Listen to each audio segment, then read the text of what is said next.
All right, 3, 2, 1, and welcome everybody back to a different conversation.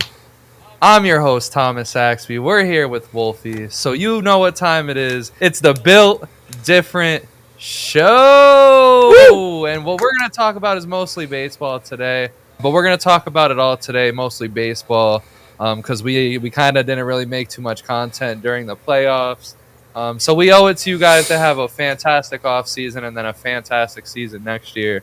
And we're going to talk about it all today. We're going to talk about the Yankees and the Dodgers, the World Series, Juan Soto. We're going to talk about Aaron Judge, Shohei Ohtani. We're going to talk about the offseason that's ahead, what some teams need to do to finally win the World Series. And we're going to talk about it all. So my first real question is, Wolfie, how the hell are you, man? I'm doing good, man. The 2024 season's wrapped up, and we're heading into 2025.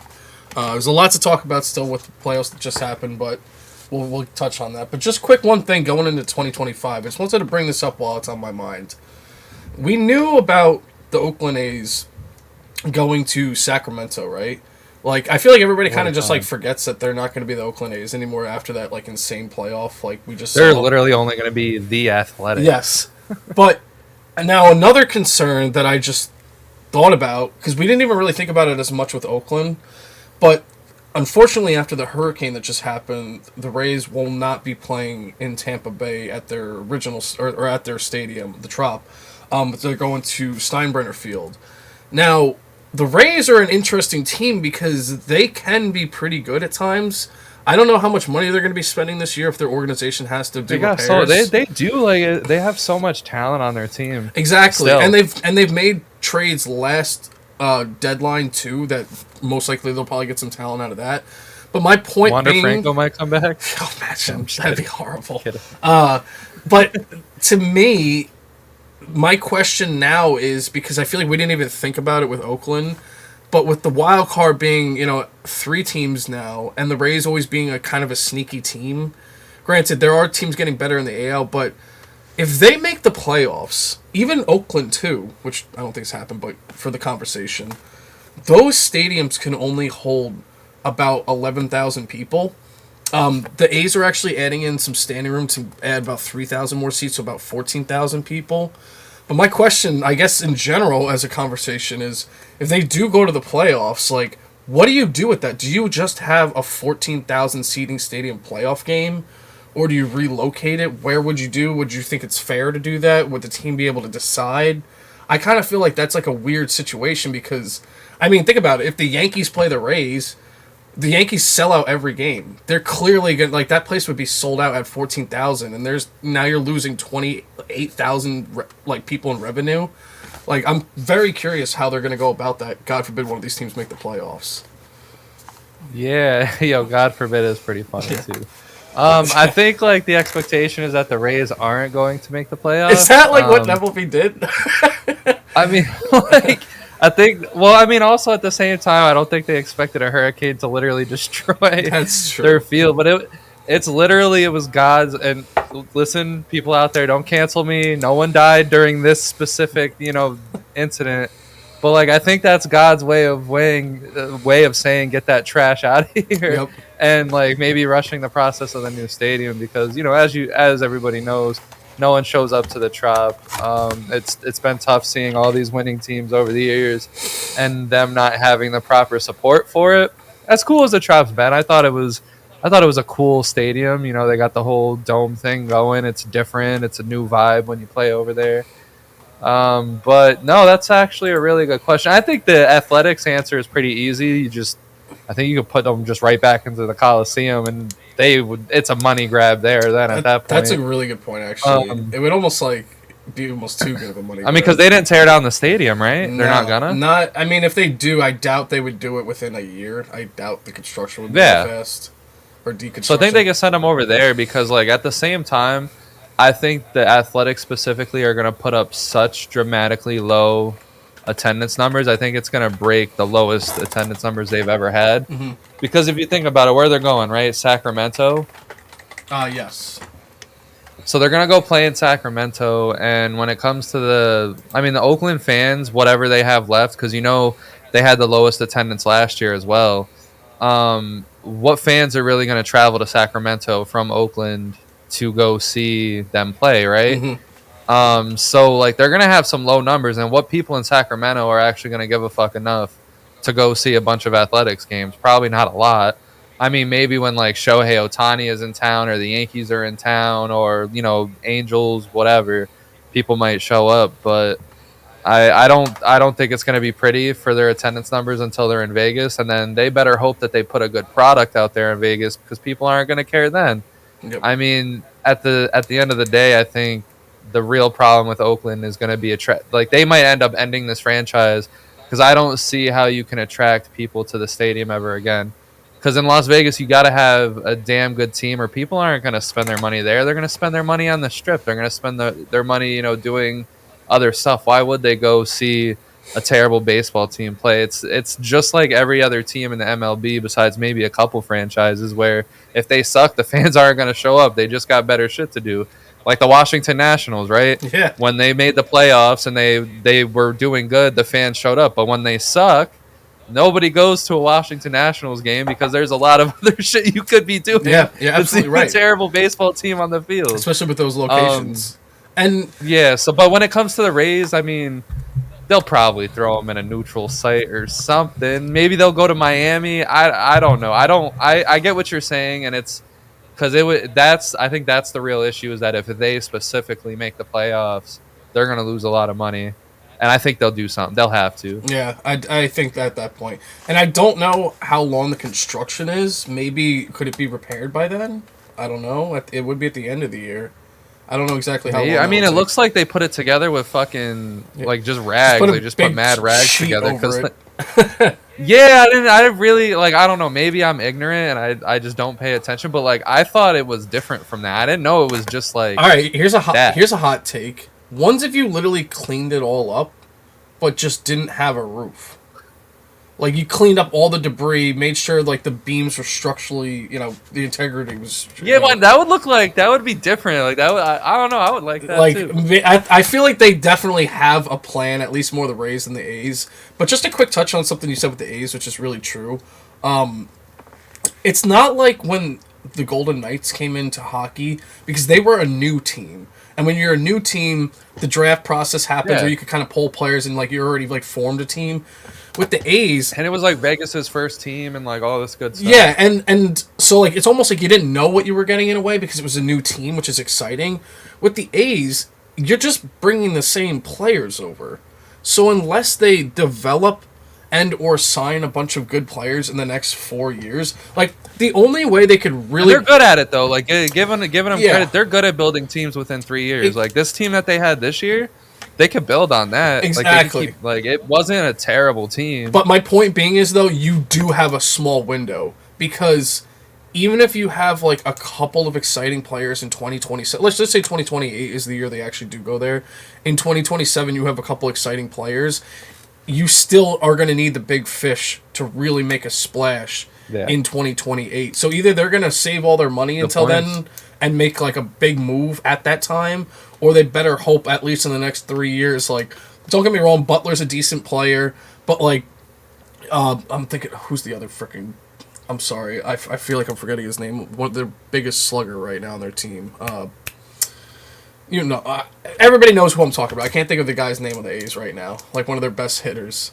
Oh, Brent Rooker? Yeah, Brent Rooker. Yeah, okay, yeah, there it is. I was like, I didn't know what you were even talking about. For some reason, Riley Green's name was in my head for the guy in Detroit, and I just could not get him out of my head, and I was like, who the hell is this other guy? It's not Riley Green! And so, but Rooker and, like, Butler, like, they have decent players. Miller's obviously great at the back there, but, like, they definitely need way more. They got a few, like, the few of them arms are cool, too. And they got a lot of prospects at this point, and they'll get a lot more. It's almost to a point where, like, if I were them, I would definitely be a little bit more active in the market now and just try to, even if it's, like, a one-year deal, like how the Mets did with Severino, do a lot more of that now, and then really make the big splash. It's such a strategy, man, because, like, I think that's, a little bit maybe of the reason that the Nationals rebuild has gotten a lot better, because once the Nationals started doing that, signing people to 1 year and then just trading them, like the the players that we've gotten from that alone has been like Worth it. speeding up the process a little bit. Mm-hmm. But nonetheless, my opening take here is I just want to say thank you, baseball. Right. So I know it's been a couple weeks, but I just really want to say thank you. Like it was such a beautiful season. I mean, from start to finish, all the storylines that we had. I mean, just on top of just everything else going on in the world, baseball was a beautiful distraction this year. Absolutely. Just so many good storylines, just so much craziness. We had, Shohei getting 50 and 50, Aaron Judge having another phenomenal year, Juan Soto living up to the hype in his, free agent, year, the year before he's going to go to free agency. The playoffs were wonderful. I mean, I think from the wild card on, there was just so many exciting games, so many close games, so many dramatic games. Yep. I think baseball is like the fans showed up this year. I mean, if you've seen the atmosphere at some of these places, I mean, that Yankees Dodgers World Series, whenever something good happened for the Yankees in Yankee Stadium, even though it wasn't a lot of things, and then all the good things that happened, especially like the Freddie Freeman Grand Slam, like game one of the World Series, I think was just such a beautiful moment. And part of that was because the fans that were there just losing their mind. I think like just so many good atmospheres, so many good games. It was beautiful. It was just one of those seasons that we have not had in a while where it's been from start to finish. It's been beautiful. I mean, we got Paul Skeens who like lived up to the hype. The Padres, Tatis, like what Tatis was doing in the postseason, even though they lost, like it was wonderful, man. I think the only thing we were missing was the Mariners, but like, Yeah, yeah. And like every year. You're um, right though too, and it's funny you mentioned the Freeman home run, but just a quick just to jump around. I mean, the first Astro series maybe not as much, but Detroit had multiple games with big home yeah, runs and grand slams. You had the crazy Guardians like I mean, game. Carrie Carpenter. Carpenter of all people hitting like the walk off or go ahead, home run. Yep. Yeah, And then you had the Guardians game with Noelle and David Fry. yeah, Big Christmas. Oh my gosh! And then Mets peaked with his comeback home run. Lindor with his grand slam. The Freeman Yeah. one that you mentioned. It seems like, and then even in the Royals series, I know the Royals weren't doing too much. Giancarlo Stanton, what he was doing. Yeah, exactly. Like I feel like every series had like these massive moments and big hits that like made it. Like you said, And that's what I was talking about. And it was a cap off to like one really wonderful year because we had just so many great moments throughout the year. We had so many, I mean, these rule changes, they were in effect, and see, I know we had a lot of pitching injuries earlier on in the year, halfway through, but I think the offense being great and just everything that was going on was just wonderful. I mean, I know the Orioles tailed off at the end, but they were so goddamn fun to watch. The Yankees were actually a breath of fresh air this season, and that's like really hard to say because like when are the Yankees ever a breath of fresh air? The NL Central had 3 teams go to the postseason. They damn near could have had 4. And that was like, I mean, the White Sox losing the most games ever Yeah. in modern day history was just a cool, like they turned it into a cool storyline at the end.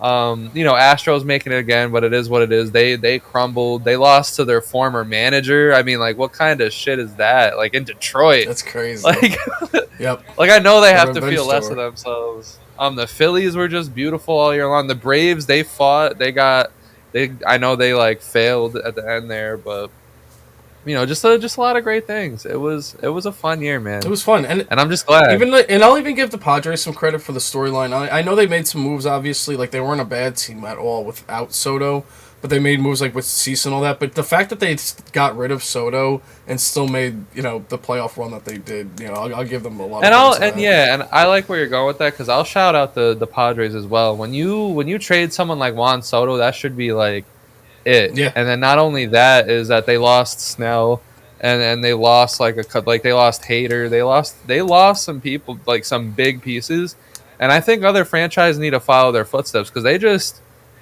picked themselves up and they got a couple more guys and they just kept on trucking and they just kept on going. Yep. And I think that's what a lot of these franchises need to do. Like and like I love Juan Soto, and that is a big hole for anyone to lose. But and especially if the Yankees lose them, which we'll talk about in a second. But when it comes to them, like you just got to keep going, just keep pushing. Whatever happens, you just keep signing players, and if they get past the Dodgers, who knows how really far that they actually end up. I mean, maybe it's them against the Yankees and they win the World Series. You really don't know what could have happened if they actually finished the job against LA, and they almost did. Yeah, they were close. They were real. I mean, dude, they were super, super close to beating LA. Yeah, like they were a game away. Like we were getting ready. We were just like, oh my god, another disappointing Dodgers. Yeah, exactly. Yeah, I give the Padres a lot of credit, and plus the trade they actually made for Soto. King actually had one of their best games in the postseason. Yeah, and I love that, like, because Michael King is such a dog. Exactly, man. He is so good. He was like one of the best relievers in baseball, and then he like has major surgery, comes back a fucking starter, and just he's really good. And not only did he become obviously a reliable pitcher for them right away, but the full impact of the trade hasn't even been felt yet because they also have prospects involved in that they didn't even use yet. So really, I'll give them credit. Like, they really, really made a hard decision, but in the long run, and in the short run and the long run, it's been paying off so far.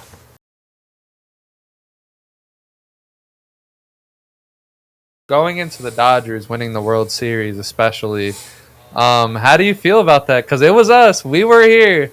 I think it was in February. It was at the end of February. We were here saying, Wolfie was saying that the Dodgers better fucking win. And I was saying it as like, I mean, I think they're going to win. Like, I think it's written in the stars. It was fate for this to happen. How do you feel now that it's all over? Yeah, you kind of did just jog my memory on that. Like, I was obviously saying it at the end of the season, but that's right. We really called it from, like, the day the trades were made and the signings were made.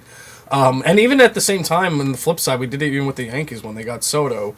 And I don't want to be one of those guys like, oh, it's so scripted or everything, because it's not. It's just, this is literally what we thought would happen, and just that's what happens when you're a team just loaded with superstars. You get there and win the World Series. Even though we lost to them, and even though they have one of the, they gave out one of the biggest contracts in baseball, and their top four is just, basically Hall of Fame players. I mean, dude, they showed up. They played. Like, let's be honest. Ohtani didn't even do that great in the World Series, and they still won. So, like, the whole playoffs, really. And on top of that, they had basically like a decimated pitching staff, which is the one problem I actually thought they had all year. I kept saying, like, I wonder what their pitching situation is going to be like in the playoffs. Do they have enough pitching? Because I always thought good pitching wins World Series. And they kind of proved me wrong on that. Like, they gave up a good amount of runs. They had multiple days of just bullpen games. One of the guys they had pitching, Walker Buehler, barely pitched that year and had a 5+ ERA when he did pitch. Phenomenal playoff. I give them a lot of credit in the fact that they not only won the whole thing, but even they fought, and even their deficiencies basically just didn't matter. They won it even with problems. Like, that's the thing. It's not like Bobby Miller wasn't even in the majors by the end. If imagine if they had like the Seattle Mariners rotation and like lost, you would be like, that's ridiculous. But the fact that they actually had like a very glaring hole on their team and still won, like, I can't be upset about that. Like, that's actually kind of fair. They scrapped, they clawed, they fought, they did everything that they absolutely had to do. And that's what I said. I mean, because like going into the playoffs, I really honestly didn't expect them to get to the end unless we got like some magical performance. And Freddie Freeman, like, we got to remember, he went into the playoffs with the ankle injury that he was just limping while he was playing. He wasn't even supposed to be out there. Yep. He didn't have a good, postseason up until the World. Well, I mean, it was decent, but it wasn't like it wasn't. It wasn't his home World runs Series every fucking game. Yeah. And then Mookie Betts was coming off of the injury that he had. I think it was the broken wrist or broken finger, or whatever he ended up having. And they pieced it together, and just getting it's so insane, like this whole Shohei Ohtani situation, and it kind of puzzles me as to why people think like, oh, the Dodgers, they bought their way to the World Series, blah, blah, blah. And I get it. They have a pretty big payroll. But people got to remember the dark times that they came from. Like, they were not, like, the 90s and the thousands, like, they were just not, I'm not going to say not existent, because they had a few times there where they had a couple teams. But remember, they didn't, in 2020 was their first time winning a World Series, and however the fuck long it was, they had to build this up over time. And there's, like, specific trades that you can point to. Literally all they've done this whole time is kind of just do what the rest of the league isn't willing to do. So you remember the trade when they got Carl Crawford, Hanley Ramirez, Josh Beckett, like that big trade. Mm-hmm. That was just them taking on some really stupid contracts, giving away little to nothing, and then thriving from it. They've done like signing Manny Ramirez after his suspension, or I think he got suspended while he was on the Dodgers. But no one wanted Manny Ramirez anymore because of his attitude and everything. They got him and they thrived from it. And then looking at some recent examples, Freddie Freeman was just the mistake of the Braves not signing the one guy that they really needed to sign. Because as you can tell, that leadership has been lacking there that Freddie Freeman brought. That wasn't the Dodgers buying Freddie Freeman. That was just the Dodgers picking up where the Braves, didn't, because the Braves didn't like give him the money that he wanted, that whole agent situation, whatever. But they didn't protect that enough to make sure that Freddie Freeman was in a Braves jersey for the rest of his career. Mookie Betts was literally just because the Dodgers were pestering, the Red Sox, and the Red Sox came up with this great idea to dump David Price's salary and send Mookie Betts with it. That was just them taking advantage of the dumbass Red Sox. They didn't buy Mookie Betts. They didn't even really send them anything. I mean, Verdugo is one of the worst hitters in baseball. Jeter Downs failed as a prospect, and who the hell else was there? We don't like. It is what it is. And then like you look at this Shohei situation. You're telling me like they're just smart. Like who would have thought? Okay, we're gonna give you a $700 million contract, but we're gonna make sure you're taken care of after you retire because you're just gonna be getting that payment after you retire. You're already making enough in advertisements and sponsorships and jersey sales and merchandise sales. You're already making this money. Why don't we just give you $2 million a year, however the hell much it was, and then we'll defer it, and then when you do that, we'll be able to sign whoever the hell we want, and we're going to be winning and living large forever. I mean, like, it's not the Yankees style of just, okay, we're signing, Garrett Cole for all this money. We're trading for Giancarlo Stanton because we can afford his contract. We're giving Aaron Judge the big dollars. Like, they're just Rodon. Everybody that they've gotten has been classical Yankees in the past when they got all of these guys before. Like they're not doing that. They're actually just taking advantage of what teams just aren't doing. And I'm tired of this small market aspect because all these owners are billionaires. It just depends on the owner that you literally have to make sure that your team is spending money. And some of these guys won't, and some of these fans won't, rally against that. But the Dodgers, I think they're just smart. That's my rant. And I'll give you. Well, first off, great rant. I completely agree. Yeah. The one thing, too, I'll defend the Dodgers on. Now, obviously, I'll say this. They clearly seem to have endless money, so that does help in their case. And that's what happened. And my bad. You kind of like, you brought me to where I wanted to actually finish this rant, and I am so sorry. No, you're good. You're good. Yeah, keep going.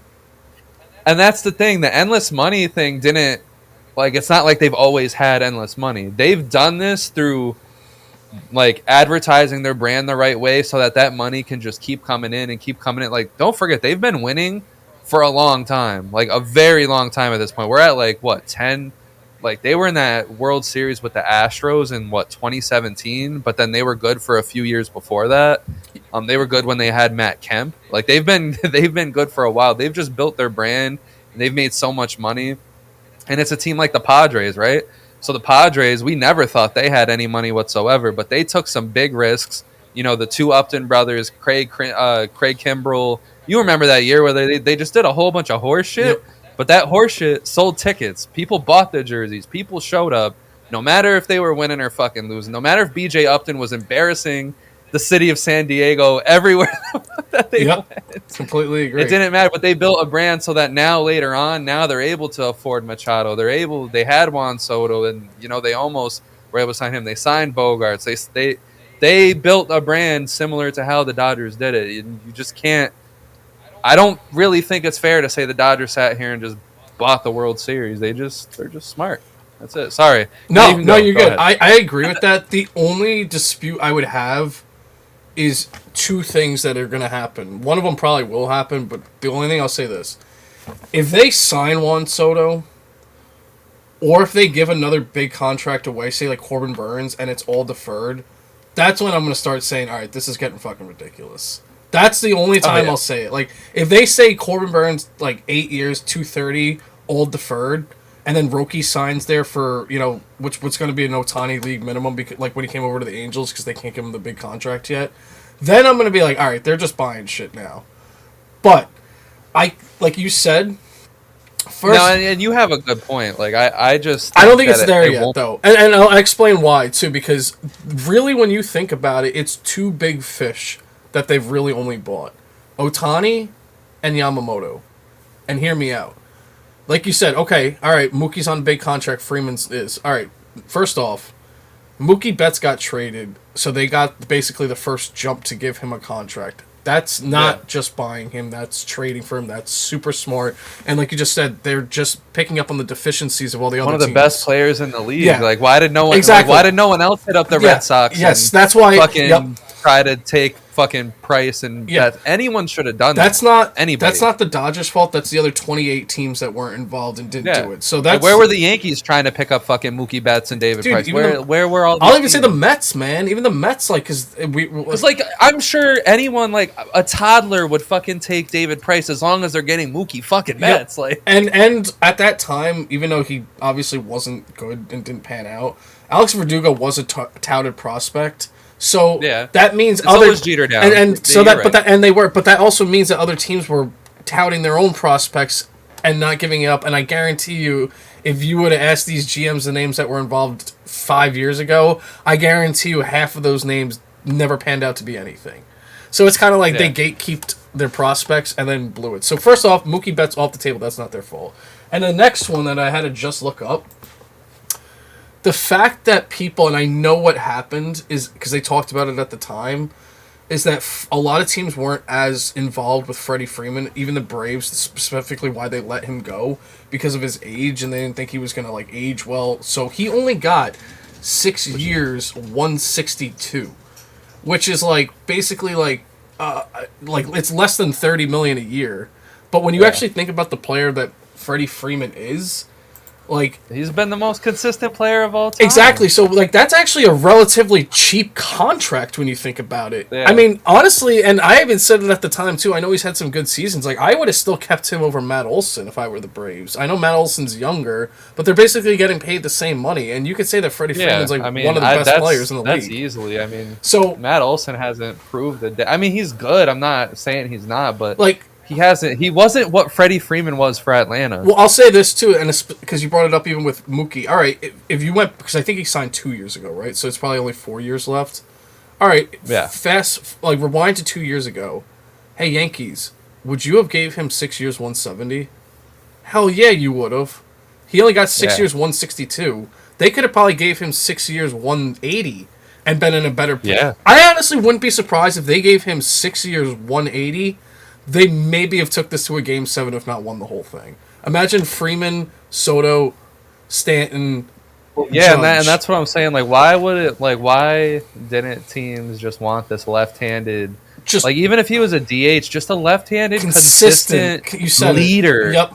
Like great guy in the clubhouse. Think about that's what the Dodgers were missing for so long, is just that one. Like, and I'm not saying Mookie Betts isn't a good guy, but just that one, like, humble, aged leader that's just a good guy and just goes out and lets his performance do the talking, and he's so nice. And God, like, looking at it, dude, the Yankees were honestly stupid to not give him that money, because his left-handed swing at Yankee Stadium... Oh my God. Dude, imagine what that would have done for Freddie Freeman's career. Dude, oh my... And, like, I keep saying it, like, thinking about those 3 players in the lineup, even including Stanton, those 4 players, Soto, Judge, Stanton, Freeman, I mean, you might have won the World Series with that lineup. So I don't think it's a might. I think they will. Yeah, exactly. I mean, if you take Freeman out of the Dodgers lineup, I really think they might win. So my point, but my point being, just to wrap that all up, concludes that really the Dodgers aren't going as happy, crazy with spending money through free agency as people think they are. Yeah,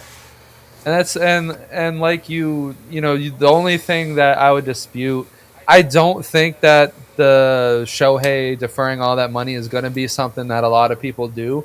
And the reason why I think that way is because a lot of people want protected, guarantees. They want to get paid now. They want to get their families where they need to be now. They want to enjoy that money now while they're young. And on top of that, like the only reason that Shohei was able to do it is because he makes that money already and more through how popular he is in Japan, how popular he now is in America, all the sponsorships, the advertising. There's no one that pulls in the money like him. Aaron Judge is like probably the closest, and maybe Acuna, but they're not pulling in the money that Shohei pulls off of just existing alone. Yeah. And like I think it was really a unique situation. And even if they were to just go out and get mad contracts, it's only going to be because Shohei deferred this money. And then you mentioned it, Freddie Freeman isn't on the biggest contract in the world. So like what they're able to do now, whether they do just start buying people, is because it's the domino effect from, signing Otani to that wonderful, one of the smartest deals ever. Why no one has ever like thought of that is actually insane. Because it was an easy sell, and look how fast it paid off. They probably, that money that's all deferred, they've probably already made back, and how much tickets they sold this year, how many jerseys they've sold, all the revenue that they made from the playoffs alone, all the times that they got to use Otani's likeness. They have, I can only imagine that they've already made that contract back. So paying it back is not going to be an issue down the road. Man, it was smart. It was great. Absolutely. Like that front office is cooking. And I'm curious to see too, because we didn't get that many reports of that, especially with Yamamoto. I'm pretty sure it was like really the same boat. Now I'm curious though if players are going to be taking less to go there. I wonder if that'll ever. I mean, would you like? It's at this point with what I they've want built. my goddamn money.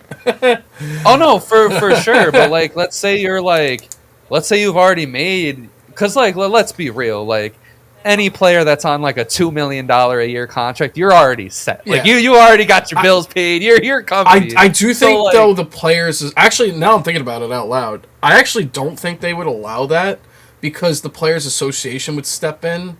Because if you taking less to go to a team... you need a competitive balance at some point. Yeah, you actually... Sure. Like, it actually lowers the market for everybody else, too. And it's kind of like, hey, like, we're trying to get the most money we can. And when you're out there taking, like, half of that... One player, I'll admit, almost did that was... you could almost make the argument Jose Ramirez did that. He probably could have got way more on the open market, but I think it... Oh, yeah. But that's the only thing. That's like a one-and-done contract, but if like it happens a lot more with the Dodgers, I could see that being a case.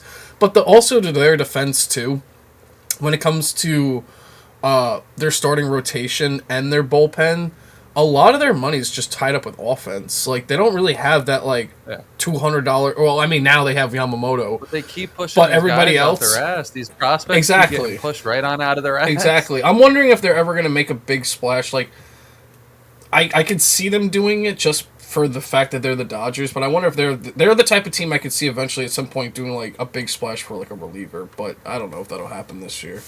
But anyway, so... Fair enough.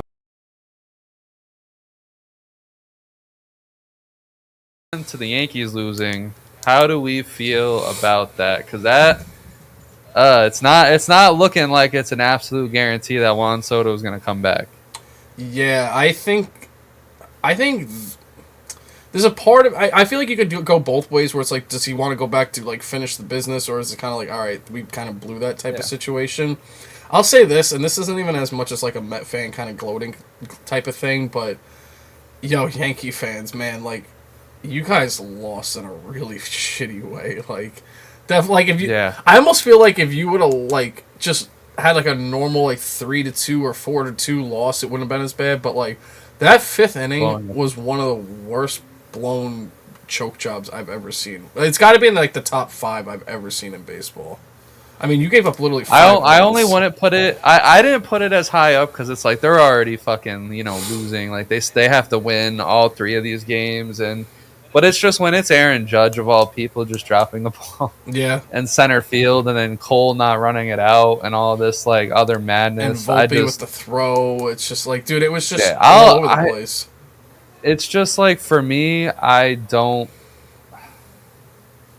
It's hard to blame Aaron Boone because of how bad the fielding was. I just don't like him much as as just the head manager of the Dodgers. Of the Yankees. I just don't. I I mean, agree. because like the difference between Dave Roberts and Aaron Boone is Dave Roberts, he pushes all the right buttons usually until he doesn't. And then when he doesn't, the Dodgers usually lose, and it's usually in the World Series, whatever. But Aaron Boone, it's like he doesn't push the right buttons almost at all, ever. Yeah. Like at least you can like you get some really smart, really crucial decision making by Dave Roberts, and I think like one of those was I'm trying to think there was a specific moment in the World Series. I think reliever was starting to give up some base runners to the Yankees. Oh, it was Blake Trinan. Yeah, it was Blake Trinan. I believe it was in the eighth inning of I want to say game 5, the last game of the World Series. And Blake Trinan had given up 2 Yankees runners. He's already at like 20-some pitches. Dave Roberts comes out, talks to him. He said, "You got this?" And Blake Trinan said, "I got this." I was like, "All right, you better get this done."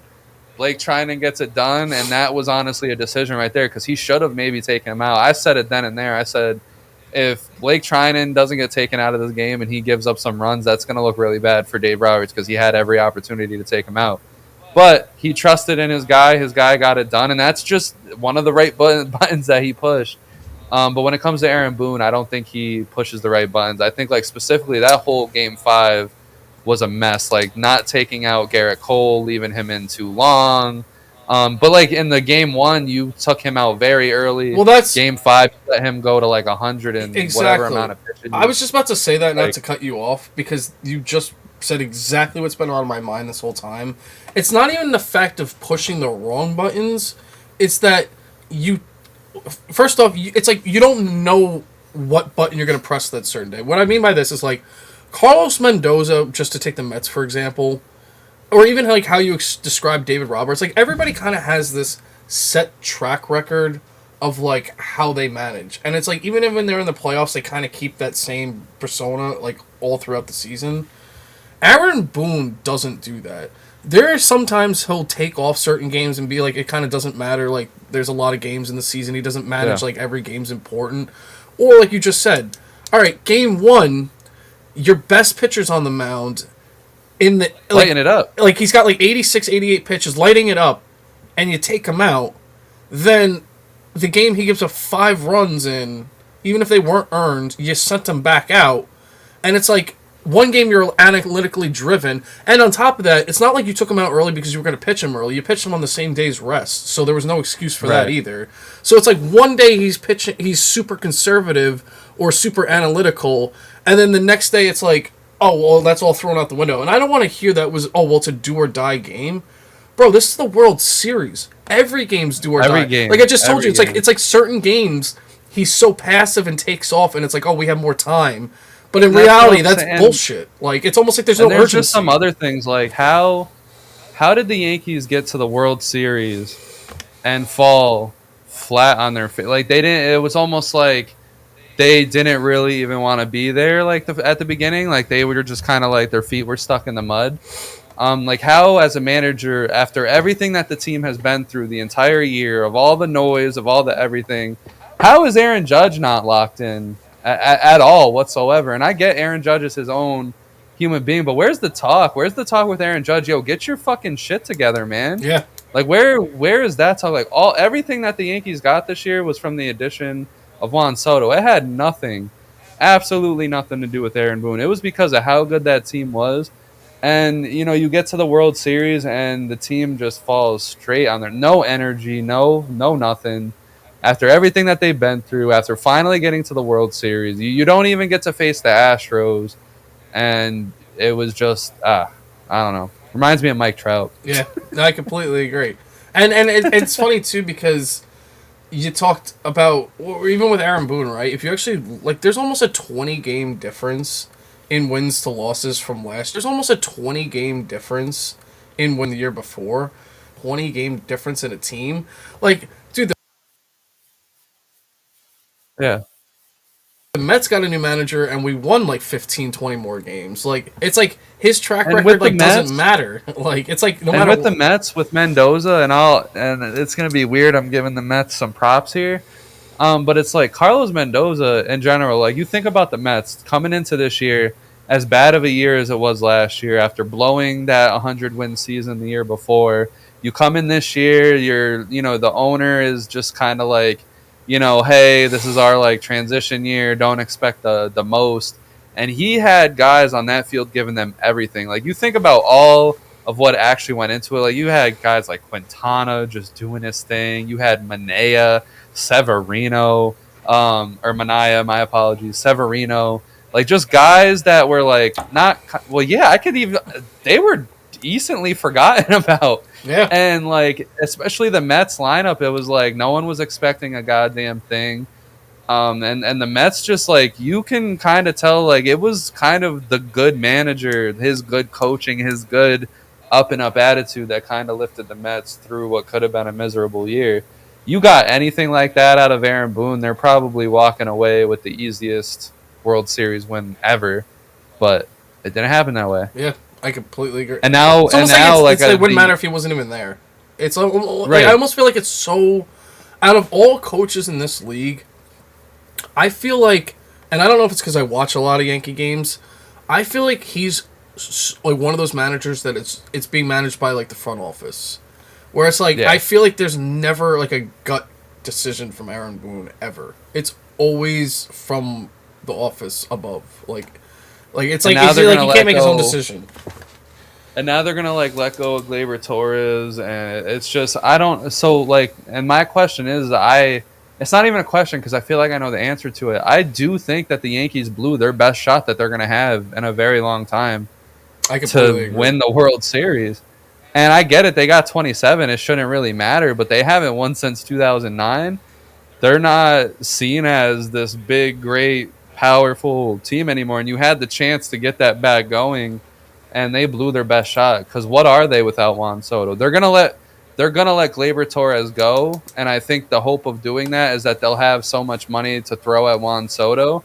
But if you lose both of those guys, and you just have Aaron Judge and Stanton and these prospects, you're not going to have Rizzo anymore. You're not going to have a lot of those guys. Where is this team now? Is it just going to be just a sad, downhill adventure to where 5 years from now they're probably the worst team in the league and they have to rebuild? And then, like with Aaron Judge, like his legacy, where do you put his legacy now? Overall, like in the postseason, like he's not a good hitter. And I get it. He's won 2 MVPs. He's doing some really good things. He's hitting balls to where they've never been hit before, whatever that is. But if he's not delivering, a World Series championship, if he's not making the moves himself, he's not the hitter that he can be in the postseason, where does that leave him? Probably the worst Yankee captain ever. Probably he's not going to be remembered pretty well in the Yankees if he just doesn't get it done. And he did not get it done but he didn't even look focused until the Yankees were like getting ready to lose in Game 5. Like Game 4, Game 5 is when he actually truly fucking locked in, and you could tell a difference at the plate, how focused he was. And it's like, why did it take that long? I know. And you literally didn't like get like you were very terrible until Game 4 World Series, last fucking moment. And the thing is too, is like you said it too, is that, and I completely agree, by the way, is that, and not even just with the Yankees, I mean this with every team, getting to the World Series and not winning, like, it is so hard to get back there and do the same thing. Like, yeah, what the Astros have done, even the Dodgers have done, like, that doesn't happen often. But the thing about the Yankees, which is what I would be a little worried about, first off, if you lose Soto, I think it's like, I'm not saying you're not going to make the playoffs, but you are not even close to the juggernaut you were going into this season. Not even close. At all. I don't even care if you sign Pete and Teoscar Hernandez. Even if your team is overall better, I don't think you're still going to be the juggernaut. Second off, Orioles are getting better every year. You just had 3... And they're already in talk. Like, it's evident that the Orioles are going to be aggressive this year in free agency. Exactly. And yeah, and I actually think wouldn't be surprised if they keep Corbin Burns. You have 3 teams that made the playoffs in the AL Central. One of them, it could have been 4. The Astros are going to still be good. They're going to keep resigning players. They actually had a lot of injuries this year to their pitching staff. So they're going to get Rangers better. Still, it's not like the Rangers are a terrible I was about team. to say that. Like, let's not count out the Rangers. They had a lot of injuries too this year. All the Mariners have to do is get hitting. Mariners need to get some hitting. Really, in my opinion, the A's, Angels, White Sox are like the only four teams I wouldn't be worried about. The Rays are going to be scrappy again, and the one team I think is going to be really good in the next like 5 years because they're going to start spending some big bucks soon too. Is the Red Sox? The Red Sox eventually are going to start to be good again. They're not going to keep going And on on this top of average. that, and to add on to that, I think the Toronto Blue Jays are still in that boat. Yeah, I think they're gonna start shuffling things around. They're gonna have some weird teams on the field, but from the trades that they've made, besides the dumbass trades that they made, they've gotten some good prospects in there, and I think they're gonna probably suck and have a really good couple of drafts. But they got money too. I mean, for whatever reason, they're in on this Juan Soto sweepstake. They were in on the Shohei Ohtani sweepstakes. They have money. Toronto is ready to spend to do what they got to do as well. And I think it'll only be a matter of time for them too. So I see where you're going, and I absolutely agree. and Especially if the Red Sox are to get their aura back. well, If they're able to just get that I- Red Sox aura back and spend a little bit of money, yo, shit. If I'm the Red Sox, I am begging Juan Soto to come. Yeah. Because that would be it right there. dude, and it's funny because I didn't even really think about it with the Red Sox until the end there. But all right, let's just say this: if we know the Orioles and Red Sox are going to be doing some moves this year, I wouldn't even be surprised if every team in that division makes moves. Maybe the Rays not as much. They'll probably do something though. They always seem to do one thing, even if it's minor. All right, it's probably going to look like the playoff picture it did like 2 to 3 years ago, where it's like every four, like the top 4 to 5 teams in that whole division are going to be like competing for the playoffs. But let's just say this: if it's like a very even spread in that division, even if the Yankees happen to win it, which I don't think they will keep doing eventually, yo, the Astros basically got lucky losing, or the Tigers got lucky beating the Astros. But let's just say this: if you're playing the Astros in the World Series, you're playing the Red Sox in the World Series, or excuse me, in the playoffs for both of these teams. Like the Yankees have some problems against these like aura teams that you're talking about, and I think like we have to admit, and I don't like using this term, but they did have a relatively a cakewalk this year getting to the World Series.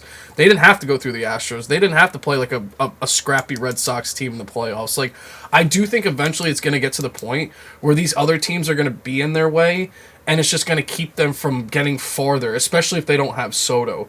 Now, if no one in their division does anything, they but continue. yeah, exactly. The Guardians continue to bring prospects up that are amazing. And they lost the a game in Royals, at least I think every game. they got something in the series. Yeah, and they I lost at think least the Royals one. got something figured out. I mean, the Royals, they're going to be aggressive in free agency now for whatever that's worth.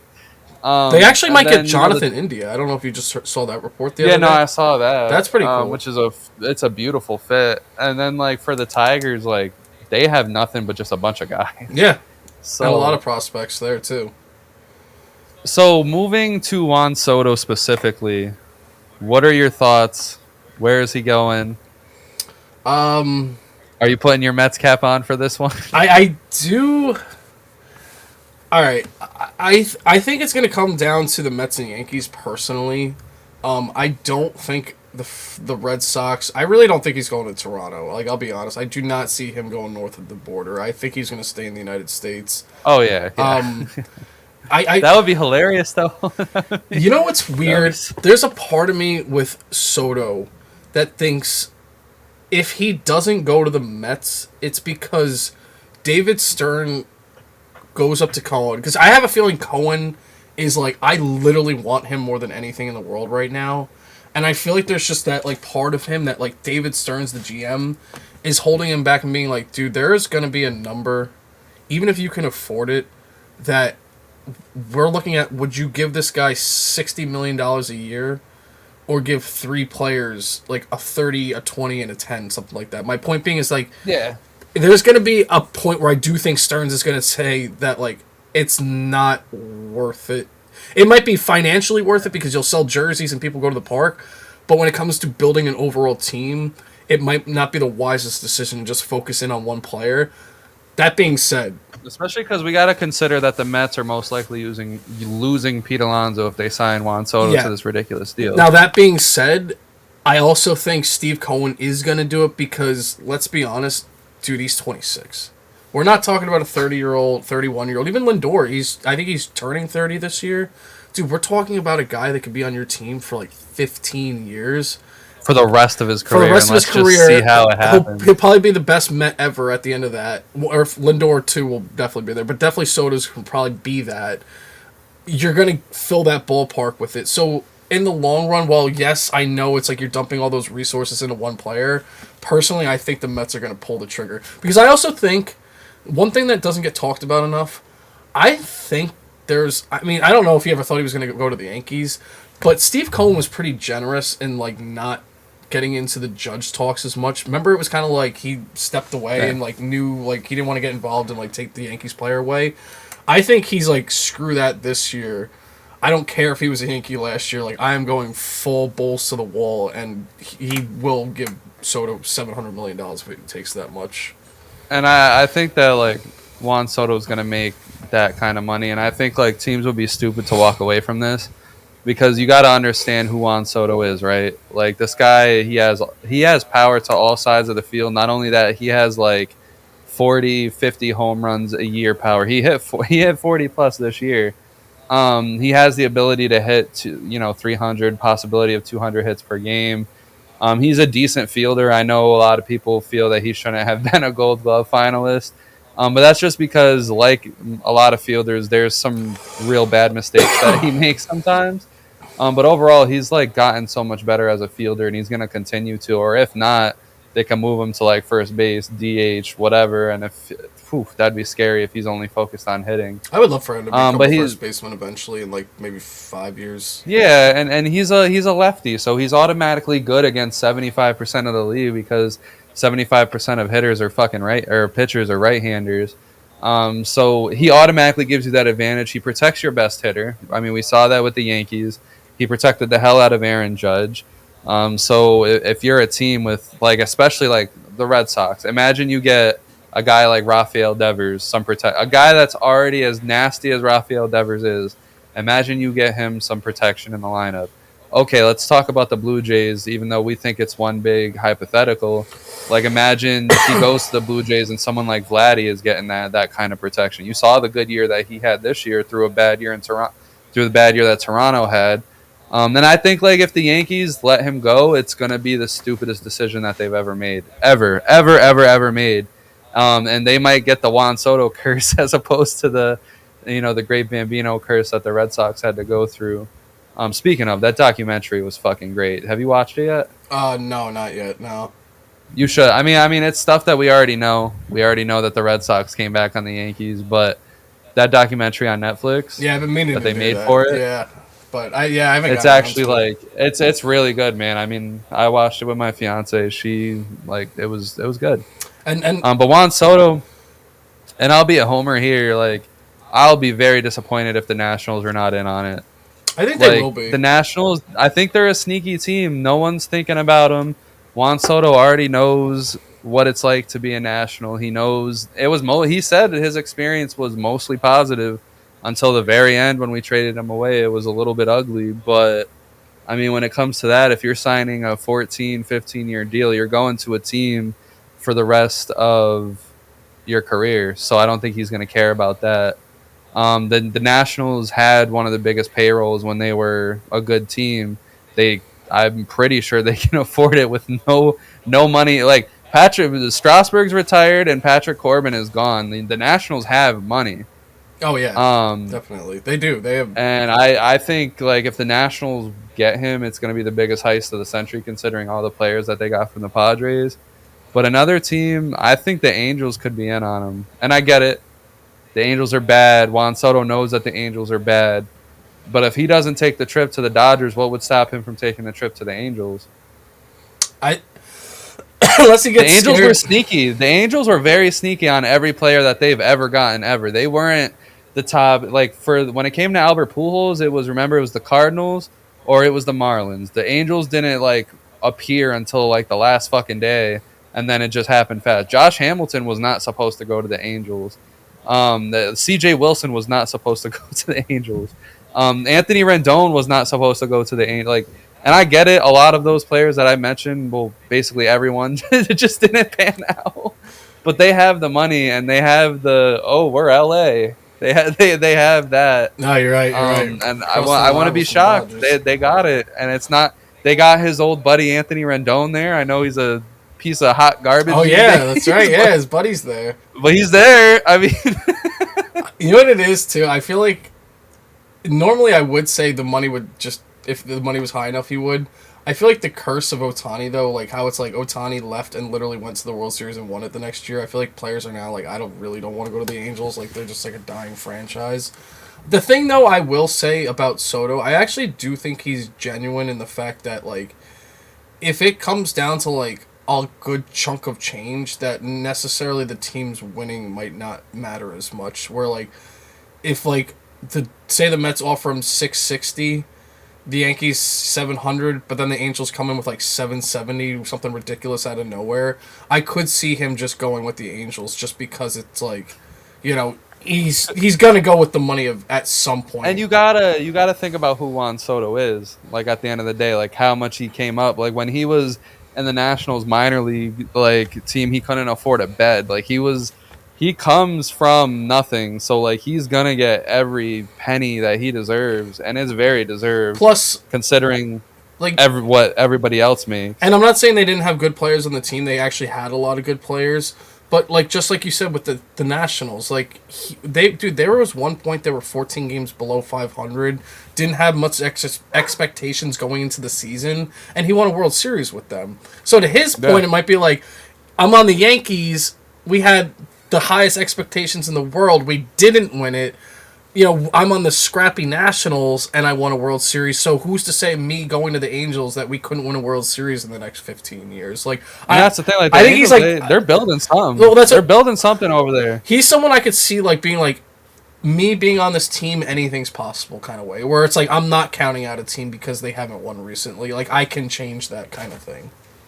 And I think especially with the Nationals, Except maybe the like if Rockies. you sign like a 14-year deal with the Nationals or whatever. I like truly honestly think it's not the worst idea. Like you saw James Wood and Dylan Cruz in the outfield. You just join this outfield, and then for the next years, the Nationals just got to build and just keep building.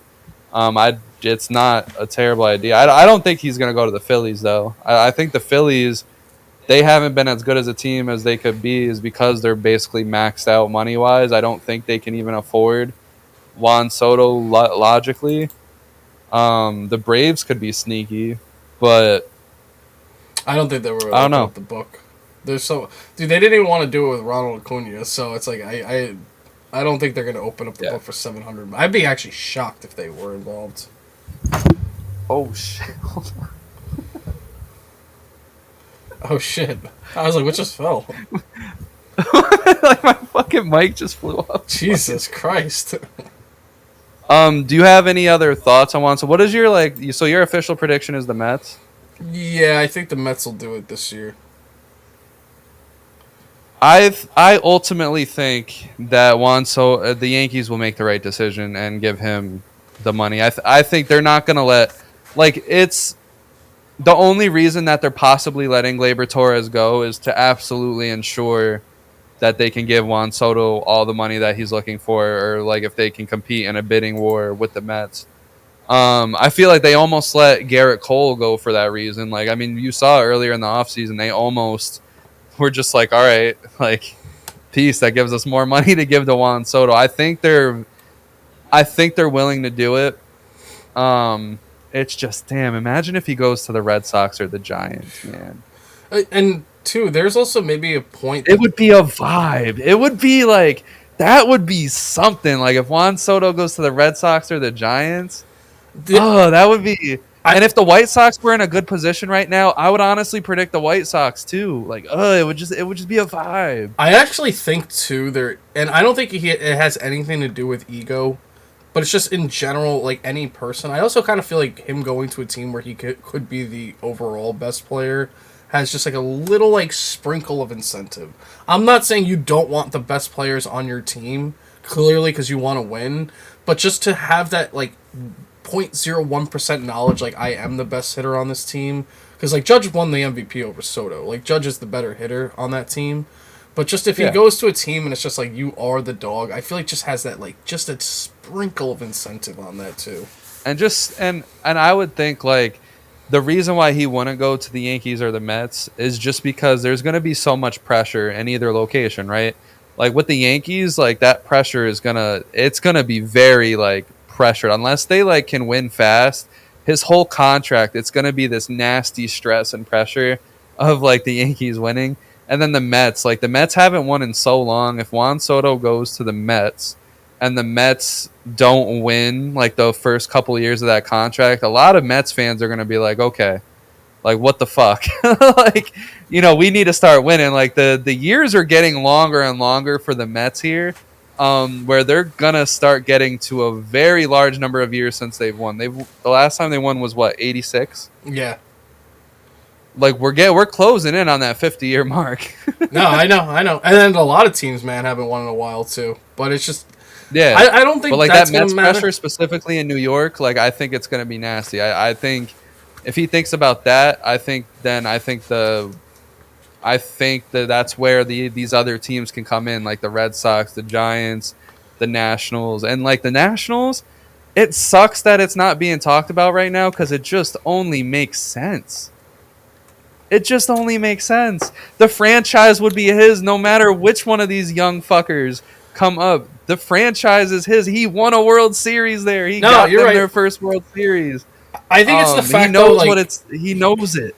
I think he does though. Like, while it does make sense for him though, I still think he wants to go to, or at least be involved in a team that like isn't as far away as some of these other teams. I'm not saying the Nationals couldn't be better with him, and they would obviously be, but I also do think like, which is why like I joked around like obviously money talks going to the Angels, but I do still think there's that part of him where it's like, hey, like I want to be involved in like postseason baseball. Like I don't want to necessarily maybe like run to the Dodgers, but like let's be honest, the Mets were 2 games away from a World Series. Like the Boston Red Sox were like a couple games out of making the playoffs this year. Like I do think he wants to at least go to a team that's like, we're at least right there without you or already in it and involved. Yeah, of course. The one team that I actually, if they had a little bit more batting talent already in place, I think he's a team that could take like the Mariners over the edge if they had already like 2 more prolific hitters. Oh my god! But J-Rod, I didn't even think about that. What if this whole time the Mariners were just plotting on, like they gave Julio Rodriguez that long, cheaper contract. They didn't get no hitters because they were just waiting for this moment. Because like, think of the presentation that they can put together for Juan Soto. Well, that's the thing. If like J-Rod was like always consistently like, because once like July, August, September come around, he's like literally like an MVP player. I feel like if he did that consistently and they just had like maybe like one more really good bat, I don't know who that could be, like say like if they had like a Seager, like Corey Seager there, like Kyle's brother, like say if they had like a Seager, Soto, J-Rod type of mix going on, I feel like that would really put the Mariners over the edge. The problem though is that like I can see them actually getting Soto or being involved in it, but then getting him and that's like it. Where it's like they don't add the more pieces. Yeah. Like they would still need like a Teoscar Hernandez coming back, or you know what? But hey, I mean, Julio Rodriguez finally with the protection of Juan Soto, that's a good start.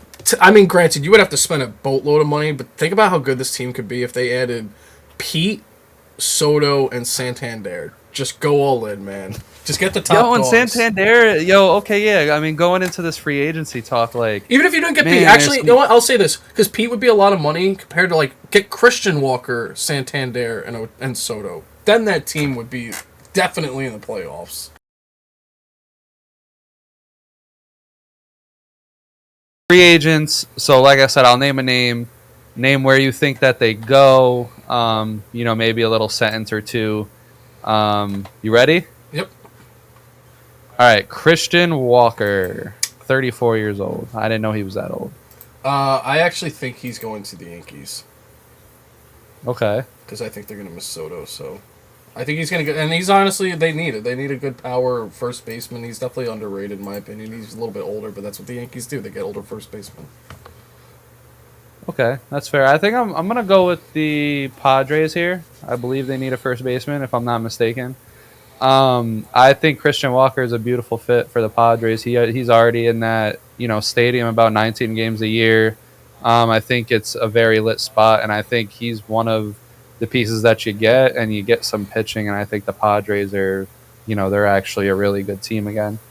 But the Yankees is they need a new, they do need a new first baseman, but like, and that's one thing that I wanted to mention back when we were talking about Juan Soto, and it's like you said, we're gonna have a random conversation. This is my first one, is that the Yankees might screw themselves here. So remember the offseason that they re-signed Aaron Judge, and because it took them so long to re-sign Aaron Judge, it kind of ruined their opportunities to get other people that were available. Yep. This could be the same situation where Juan Soto has all of these offers coming in from different teams. There's a bidding war, there's whatever have you, and the Yankees aren't getting other people, so they're losing Gleyber Torres. They're not spending at first baseman like they should, which I agree with you. Christian Walker on the Yankees is a great fucking fit. They could miss out on a lot of things because they either hit or miss on Juan Soto. Christian Walker is specifically a player too. I could see them like missing out on, like, out of all those players. Yeah. Because he might sign fast unless he waits for Pete Alonso to sign and shake up the first base market, which I could see. I don't know. Or, a team gives him enough money and he goes there. But I like it. All right, Pete Alonso. Oh, man, this one's hard. Because there's a part of me that thinks if Soto does go to the Mets, that the Mets would move on from Pete. But, like, I feel like with what Pete did, specifically in the postseason, like, he had some big home runs. Like, there is a part of me that thinks he's going to test the waters, not maybe get what is offering, and at least like, I actually think he's someone that might go back to the Mets for a little bit cheaper, even though we were talking about the beginning of the year. Like, I could see him really not wanting to leave the Mets. So I really do think the Mets are going to get Soto and Pete, because also, too, they keep talking about Willy Adames, and I don't think he's going to go from shortstop. So I do think Pete's going back to the Mets. All right, I'm gonna take a wild guess out here. I think like the Mets, they have a choice to make here. Either I don't think both Pete and Juan Soto is gonna sign with New York unless specifically Pete, like you said, signs like a cheaper contract, signs right away, like, hey, I'm here. We're going at this again. That's the scenario I see, but I think the Toronto Blue Jays, they're going to miss on Juan Soto, but I think they can absolutely hit on Pete. Listen, he's the polar bear. He already loves the cold weather. Why not go above the border? I get it. Vladdy plays first, but he can either move back to third. One of them could DH, whatever have you. I think Pete Alonso is a beautiful fit in Toronto. He can hit bombs there. I think the fans would love him. He's already the polar bear. I think it can be aura. Toronto Blue Jays, Pete Alonso. I feel like if they didn't have Vlad, I could definitely see that more. But I mean, hey, maybe he does go back to third base. Not a bad choice. And then I don't really want a prediction for this guy. Just do you like if a contender gets Paul Goldschmidt? Like, let's not remember. Let's not forget that he's a free agent. Yeah. He's actually... Imagine what he could do for a team. I know, and it's funny. I don't want to say, like, the Yankees again, but he is actually someone else that was on my mind about the Yankees just getting him for that veteran first baseman presence. But no, he's one of those guys that I do think he's going to go to a team that is most likely going to go to the playoffs. Like, I don't think he's going to fall to a team like the Rockies or even, like, say, like the Marlins and getting traded at the deadline. Like, I actually do think a contending team is going to take him out there.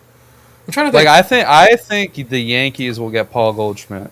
I don't think they would spend on Christian Walker. First baseman. Yeah, exactly. Okay, I could see that too. I don't want to be redundant, but I could see them more wanting to get Paul Goldschmidt because it'll probably be cheaper. Because Paul Goldschmidt will be cheaper. He's old. Like, it's kind of just like what you did with Anthony Rizzo. Like, let's get him and just see what the fuck happens. Do you think there's like a weird scenario where? And it would be kind of like messed up to do, but do you think there's a weird scenario where the Arizona Diamondbacks don't re-sign Christian Walker and then just bring Paul Goldschmidt back to play first base again, and then he retires there? I don't know, man. That's just a thought in my mind. Hey, wow, that was a good sneaky bit. All right, Gleyber Torres. I'll be honest. I think the Yankees are moving on from him because I think Jazz is getting shifted back to second base. And he does not like Aaron Boone. Yeah. He's an interesting one because I don't know if a team like the Phillies or even the Red Sox would necessarily bite on him, but I also think there's a lot of interest in him from teams like, say, like the Angels or like the Mariners.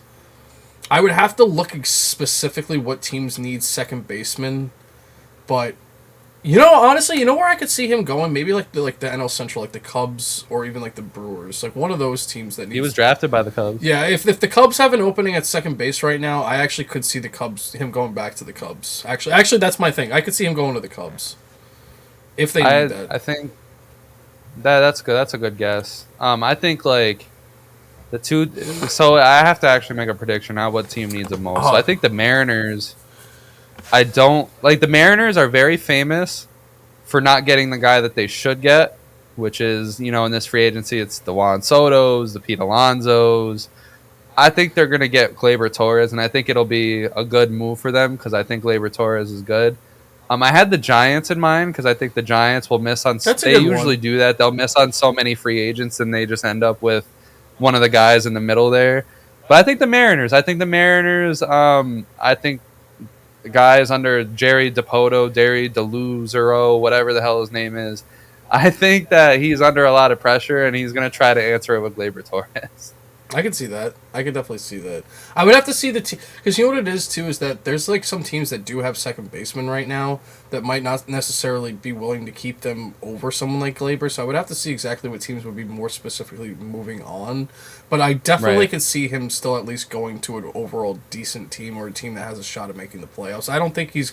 I think he's not going to be like a guy that falls to like the Marlins or something like that. Like a Starling. That would be crazy. No, he'll definitely. So what about Willy Adames? All right, this is the crazy hot take. I actually think this is, and I know we were just talking about it like for pretty much the whole show. I actually think this is the guy that the Dodgers open their pocketbooks up for and get him because he wants to specifically play shortstop. You could put Mookie Betts back in the outfield and then just have Willy Adames go to the Dodgers for a shortstop, and I feel like he's like a perfect fit for them. So honestly, I actually do think the Dodgers are going to. That's going to be their next big contract is Willy Adames, like a 6-year, $160 million, something like that. Well, I think he's going to the Mets. Listen, and I get it. It's shortstop. Francisco Lindor is already there. I think Adames will be willing to move for Lindor. I think.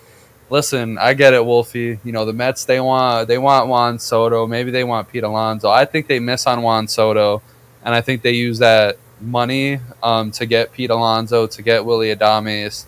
I think Willy Adames is just a perfect fit for what they need. I mean, obviously Juan Soto is the better person of what they need, but I think Willy Adames has shown you last year that he can have that big year. He can be a driving force for a playoff team, and I thought that he lived that. I think he'd be perfect for what the Mets need. The Mets need literally, they need some pitching, of course. You need Senga healthy, of course.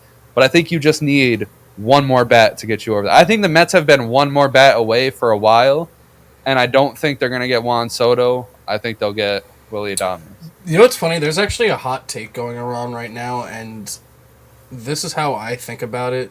So first off, there is a little bit of bitterness between Willy Adames and the Mets. They actually had some scuffles in the playoffs, but I don't really think that's going to matter too much in the contract room. I mean, Garrett Cole got shitted on by the Yankees fans. Exactly. So I don't really think that's going to matter, but I also look at it like this. First off, I don't think the Mets are going to lose Soto. But the talk is, say if they lose Soto... I love how we both keep just like, I think the Mets are getting him, and I just keep saying, I don't think the Mets are getting him. Let's just... Because the talk was the Mets would get him and Willie, and then Willie would play third. Vientos would go to first, and then they just wouldn't re-sign Pete. I actually could see a world where, because no one talks about this for some reason, where Vientos stays at third, they don't get Soto, they get Adames, and they get Pete, and they stick Adames at second base, and then put Pete at first. I'm not saying don't resign Jose Iglesias, because let's be honest, we already resigned him for a bench bat last year. That was the whole point, he was going to play the bench, and then try to trade Jeff McNeil. That would actually make more sense to me. And I know, like, the problem is that, but then we have Acuna coming up. We have Mauricio coming up. So where would they play? But I'm not worried about that right now. I'm worried about making the best team on the field.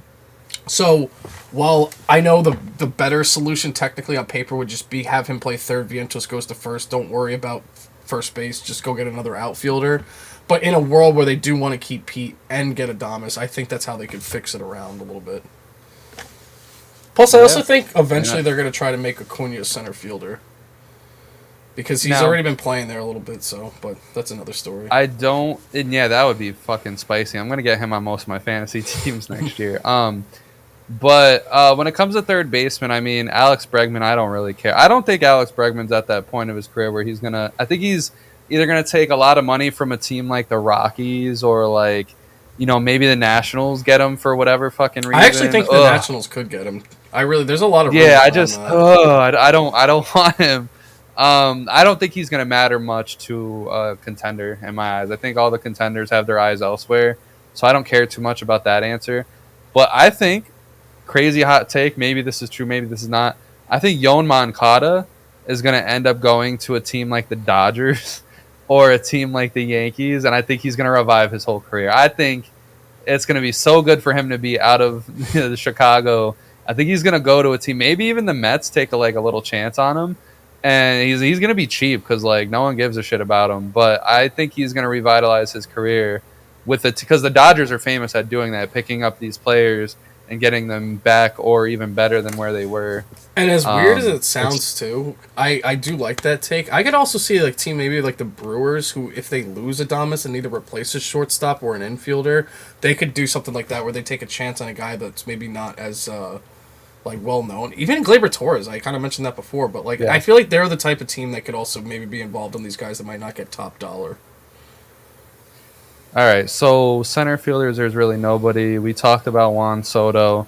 So we got for left field. And I think this is a sneaky good free agent, Tyler O'Neill. Yeah, he's good. I actually wouldn't be surprised if the Red Sox try to retain him from last year. He was really good for Boston. Yeah, the problem I have with him is, first off, his health and which is also just adds to the consistency.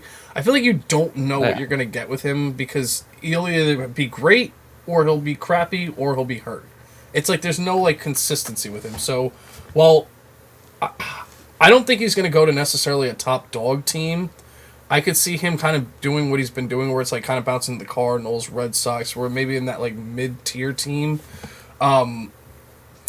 I really don't think he's going to get a big contract. I think he's going to maybe get a 3-year contract. I don't think he's going to get 4 or 5. I wouldn't even be surprised if it drops down to a 2-year deal. I don't think he's going to get a 1. I think he's better than that. Bro, he's going to go to the Mariners as their best free agent pull this year. Well, I was going to say, he's I could see them a Mariners team, maybe even a Pirates might budge a little bit. I got Cubs for this one, I think. Okay. I think he's a perfect fit for Windy City. It's mostly always day games. I think he would be a good fit for the Cubs. That's a solid choice. I could see that. I can see him going towards maybe a lesser. I don't want to say lesser market team, but they're not a Dodger team like that, or Yankees, but maybe an NL Central. Do you think Jurickson Profar is going to be a big deal this year, in the free agency market? I think he should be. He's a good hitter, man. He's revived his career in San Diego. I think he'll go back to San Diego. I think so too. Yeah, I think he's. If another team can grab him, I think he'll be a solid piece. I think he would be sneaky good for the Mets. I think he's. I wouldn't be surprised. I could actually see the Mets maybe doing that because he wouldn't be as expensive. I think, though, for his best interest, it might be better to try to stay with the Padres because, once again, it's consistency with him, too. He's been literally touted since the day he came up as supposed to be, this mega superstar, 5-tool player, and, there's times we see it for, months at a time, and then there's times we don't see it for the entire year. So, for his best bet, I think he's going to... First off, I think he's staying on the West Coast. I don't think he's coming to the East Coast. He's staying on the West Coast. Yeah, I mean, he hasn't been off the West Coast since 2018. Yeah, besides a stint with Colorado. I think San Diego's going to try to retain him, to be honest. I don't think he's even... I would, too. 24 home runs, 85 RBIs, hitting 280. There's a small gap between his strikeouts and walks. I think he's really good for them. He gels them guys like you thought Juan Soto would. Yeah, exactly.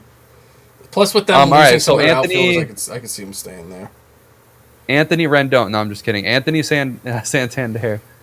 This is funny. First off, I actually think the market's going to be pretty good on him. Maybe even a team like the Phillies could take a peek. I don't think the Yankees, even if the Yankees lose Soto, I don't think they're going to take a peek at him. I think it's going to be a little bit out of their price range. We mentioned the Mariners. Pretty much any team that can need hitting, I feel like he fits with almost every team. That being said, I think the Orioles have to keep him because it is such a big gap in their lineup if he's not there. I agree. If they don't replace him, like it's almost like you would almost have to get Soto if you're not getting him because there's not that many other good players on the market that have his numbers. So I don't want to sound like, boring, but I really think he can't leave Baltimore. That's good. Well, I have the Nationals here. I don't think the Nationals get Juan Soto. I don't think they do anything too crazy. But the Nationals, if there's one thing that the Nationals need is a first baseman. He could play first base. I think the Nationals get Anthony Santander on a decent contract. That's the big free agent that they get along with maybe some pitching. And this could be like a homer take, but it's like I said, I don't see the Nationals making a huge move and Anthony Santander being like there so that they don't have to worry about first base. All their prospects are everywhere else besides first base. I mean, Yohandy Morales is nothing like to really walk away from, but I think if they want a permanent answer there, I got Santander on the Nets. It's a good call. I like that. I can actually. I'll say this. I also don't see him leaving the East Coast. That's fair. That's a good point. I don't see him going to any. All right, so Teoscar Hernandez, I think he's staying in LA. They got to keep him. Yeah, I can see LA trying to keep him too. I'll say this.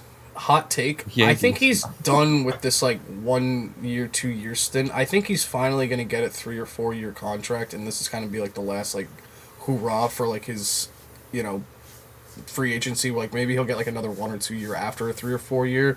But and also too, I feel like he deserves it. The fact that he's bounced around to 3 teams over the last 3 or 4 years is actually kind of disrespectful. So good. Yeah, don't get me wrong. So There's times good. he's had months of a slump, or even his postseason wasn't great. But he's generally a good, consistent power hitter. To where, the fact even a team like the Giants, I could see them giving him a 3-4 year contract. I think this is the year finally that he does solidify himself. I think it's gonna be on the West Coast. I don't know if the Dodgers are gonna go. Cause like I said, I think they're gonna get Willy Adames, so I don't know if they're gonna open up the pocketbook for a 3 or 4 year deal. But I do think he's gonna stay on the West Coast, whether it be Dodgers, Padres, Giants, or Diamondbacks. I think he's gonna be in that division. Yeah, that's a good point. I mean, like I said, I feel like he'll stay with the Dodgers because he just meant a lot to them as just that, the guy that these other teams weren't preparing their scouting report for. They were preparing it for Freddie Freeman, Mookie, and Shohei. Even Will Smith, Max Muncy. Teoscar is a really good guy in that lineup. I think if he does leave, though, I think he'll end up on a random team like the Twins. Okay. I think he'd be perfect in their ballpark. It would be so random. Because, that's how it's been. The Jays, Mariners, it was just so random until he ended up on the Dodgers. So if he doesn't end up on the Dodgers, I think it'll just be another random spot. I'm trying to think. I don't think they have the position. Oh, never mind. Yeah, they don't have the position for him. I was going to say, he can almost fit on a team like the Astros, but between Tucker and Alvarez, I don't know if they have That'd the be spot scary. for him. But I actually think a team like the Diamondbacks could utilize him pretty well because they're in a dome stadium. That ball travels really far. I feel like if he went to the Diamondbacks, he could easily hit 35, 40 home runs again. That's a good point. So, Corbin Burns. I think the Orioles are going to have to do everything they can to retain him. And I think they will. And I think they will. That being said, there is one little scary note is that when the Dodgers won the World Series, he put up a tweet with the eyes looking to the left symbol, oh, I see you guys out there. And there's a part of me that thinks that they're going to be all right, Glasnow coming back. You got Yamamoto there. Otani's pitching, that's 3. They're probably going to get Sasaki, that's 4. And then if you add that final piece of Corbin Burns at 5, they don't have to resign Walker Buehler then. They don't have to resign Flattery. a lot of these prospects that that we're filling in spots like Bobby Miller and all that, you don't even have to use. Maybe they give Clayton Kershaw a courtesy deal one more time. But if I actually think that if he doesn't stay with the Orioles, a team like the Dodgers can get him. That being said, though, the third sneaky team in there, I do actually think the Mets are going to try to be involved because and that's what I was going to say. I was going to say, like, if he doesn't end up on the Orioles, I got the Mets because, like, we know Uncle Steve. He's just going to throw his money wherever. And Corbin Burns is just a perfect fit. Yeah, I was going to say, I've actually been a big fan of Corbin Burns for the last couple of years. I was a really big fan of him when he called out the Brewers. Bro, and he's a dog in the playoffs, too. Yeah. He just does his thing. Well, he called out the Brewers a couple of years ago, which I did like, where he's like, he goes, I'll pitch like a great game, but they're not doing enough to build the team. Like, he's generally wants to win. So I do like plus I like his fucking stuff. Like, he's a nasty pitcher. I've actually wanted him, like I said, on the Mets for years. But no, like, I think the only thing that hesitates me with the Mets doing it is that if they were in like a position maybe like the Orioles or the Dodgers where it's like they have all the other pieces there already and they need that one more guy. The problem is that the Mets need to replace like 3 guys. So I'm curious if they would just put all their chips into like one guy, then maybe get 2 lesser guys, because Manaea is going to get some money this year too. Severino's going to get some money. So I'm curious if they would go all in on Burns, keep Senga there still. Peterson did great, and then fill in like 2 minor spots. I'm curious how they would go with that. Unless they just go to the shebang. I think Soto is going to take a lot of their resources, though. All right, so two more. Max Fried. He's an interesting one because I think the Braves would be dumb to get rid of him right now, especially. I think they will, though. I think they're. I think they will. I think they will. Too. I don't think they're gonna. So it goes back to like when you're the Braves, like.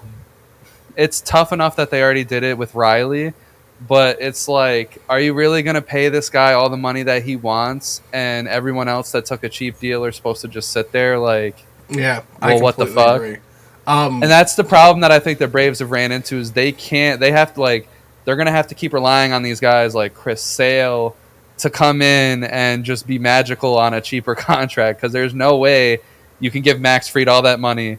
And no offense to Max Fried, I love him, but all the times that he's failed for Atlanta, I don't think you can give him all that money and everyone in the locker room is just going to be okay with it. I don't think he's coming back to Atlanta. Matter of fact, the 2 teams that I have that he's a perfect fit in, one might be more possible than the other. Yeah, one. I have 100%. I have the Houston Astros. That's a solid pick. The Astros, they do this thing where they love to have good pitching and pitching that they can improve. So, like, they got Hader, find some, I know Hader struggled, but Hader's a perfect example of this. Find a guy that, like, not everyone's going to be going crazy for, but is a nasty motherfucker when, the time comes. And I think he gets in with those pitching coaches in Houston. I think he knows he can, like, be Cy Young top guy. And another team is the Red Sox. I think the Red Sox, all they need is one ace. I think they get one ace. They have a whole bunch. The thing that people don't realize is that the Red Sox are going to have a top rotation whether they get someone or not. With the players that they have. Houck, they got Bello, they got Cutter Crawford. Like, they have – I'm probably missing some people there.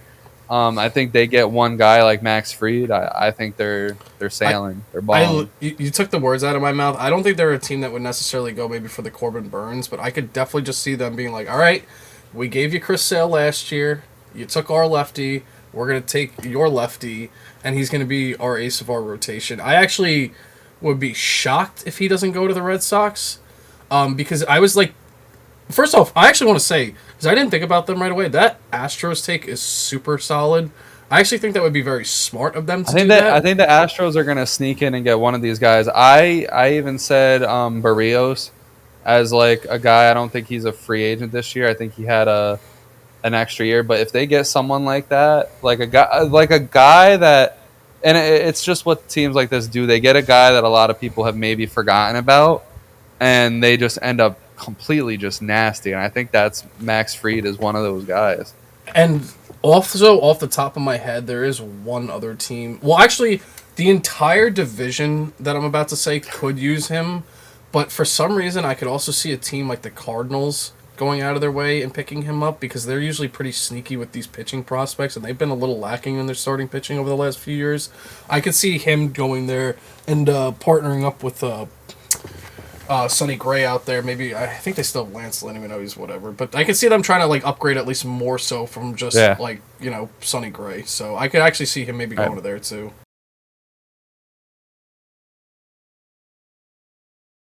One of those takes being, I thought it was hilarious, Clayton Kershaw.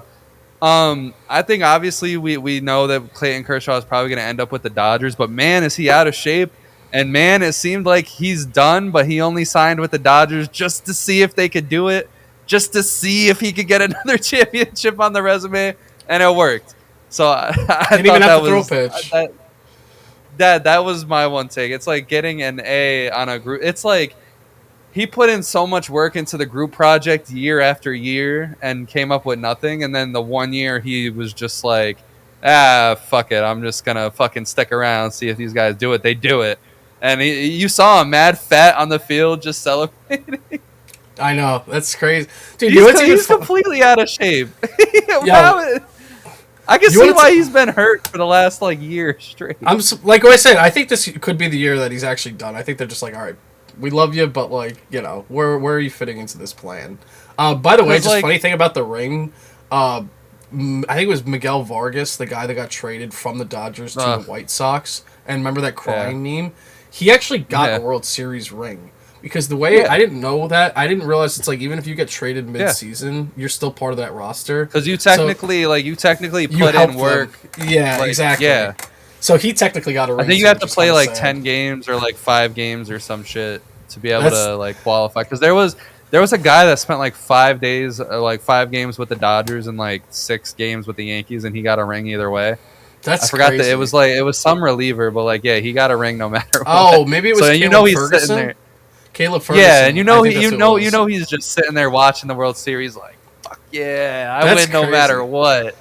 Or even Miguel Rojas go from the worst team ever to watch the team you got traded from win it all. It's like, oh, here's your complimentary ring. And then ring. My other take is I think that there is so many pitchers here that can make a difference. And look, and I get it, some of these guys haven't been good in a while, but imagine Patrick Corbin goes to a team on league fucking minimum and just gets that edge back just because he's on a better team. He's not on the dying Nationals anymore. And Patrick Corbin just reverts to his old ways for a year. I mean, you got fucking Max Scherzer. I get he's 40, but imagine he gets his health in order just for one last good year. Maybe he goes into the bullpen to be a fucking setup guy or a closer for a team. I mean, you got I think someone got here? I personally, by the way, I didn't realize Kershaw had as high of a WAR as he did this year. He must have pitched. Yeah, Trevor Bauer. I mean, let's not forget that Trevor Bauer's still a free agent for whatever that's worth. I mean, I think Shane a lot of rumors have stated that the owners are going to stop their group banning of Trevor Bauer after last season concluded. I mean, he can make a huge difference. There's a lot of guys here that on a 1-year deal, they're going to be they're going to affect some things for whatever. I mean, Shane Bieber. I mean, he's coming off of Tommy John. But Shane Bieber is a really, really good pitcher when he's healthy. In 2022, because 2023 he had a 3.8 ERA but 128 innings, so he was already dealing with that said injury, and he only pitched 12 innings this year. So he basically a season and a half he missed. Right. The last full season he pitched though, 200 innings with a 2.88 ERA, and that was in 2022, just 2 years ago. Now, granted. 2020. Oh, actually, those half seasons. That doesn't count. So 2021. He won the Cy Young. In 2020, in that short season, yeah. So in 2021, injury concern. Then full season, injury. So yes, he does have a big injury history, but the potential's there. Plus, he's still only 30 years old. So he's gonna and that's what I'm saying. Teams better not be or people better not be mad if he just randomly ends up on the Dodgers because no one was willing to pay him. Yeah, exactly. And I actually think he's someone. Heck, like I said, to talk about even just Boston. If you're building a rotation, he could definitely fit right in there too. But I think he's Boston, Boston is the number one. Oh, we're gonna sign a guy with a whole bunch of injury history and just fucking let it rip. Exactly. They are the number one. They are the number. Come on, signing Paxton.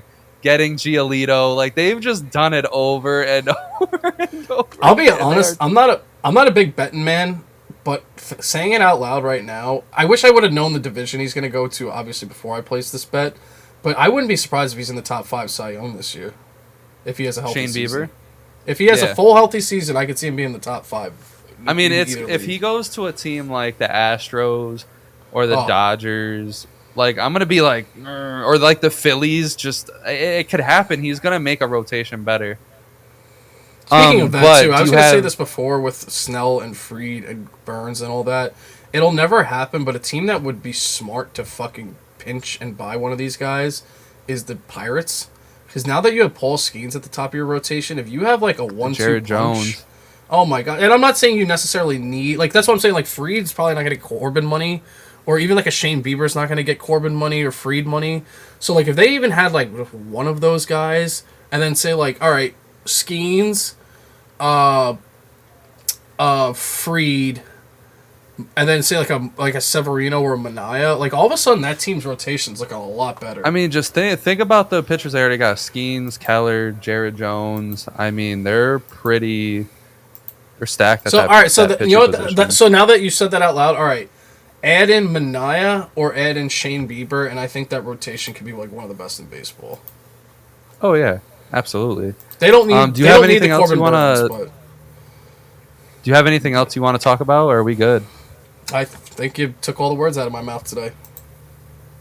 Hey yo, my last take is Nathan Eovaldi should go to the Nationals. Nationals, get it done, please.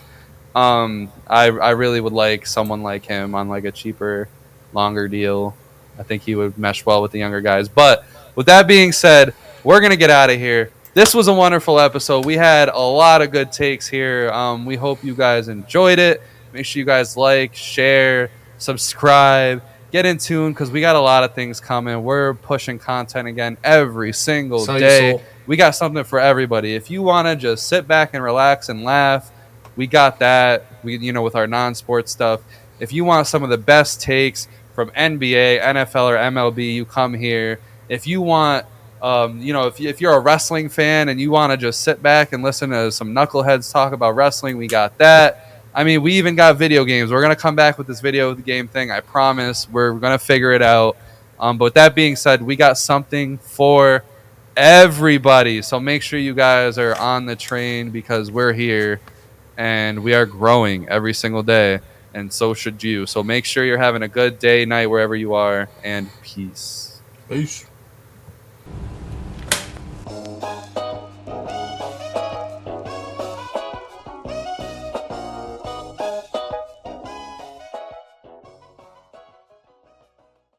You know who's like one of the most underrated pitchers, by the way?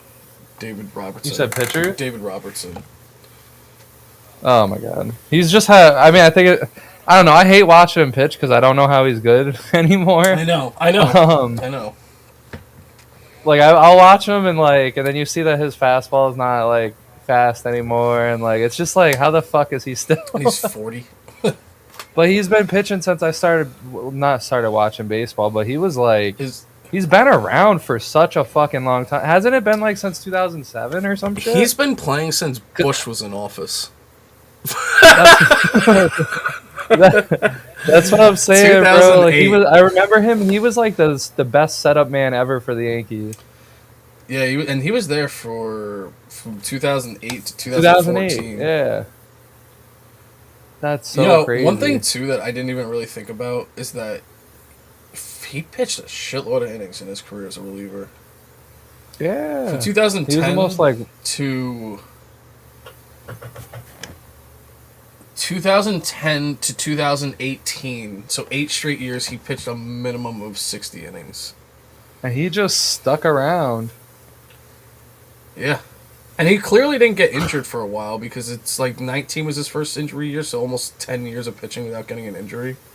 That's fucking really good. And now he's 30. Is he he's still pitching? Like he's going to go next year? I would assume so. To be honest, I would if I was him because if you actually look, some of his damn best numbers in the last 4 years.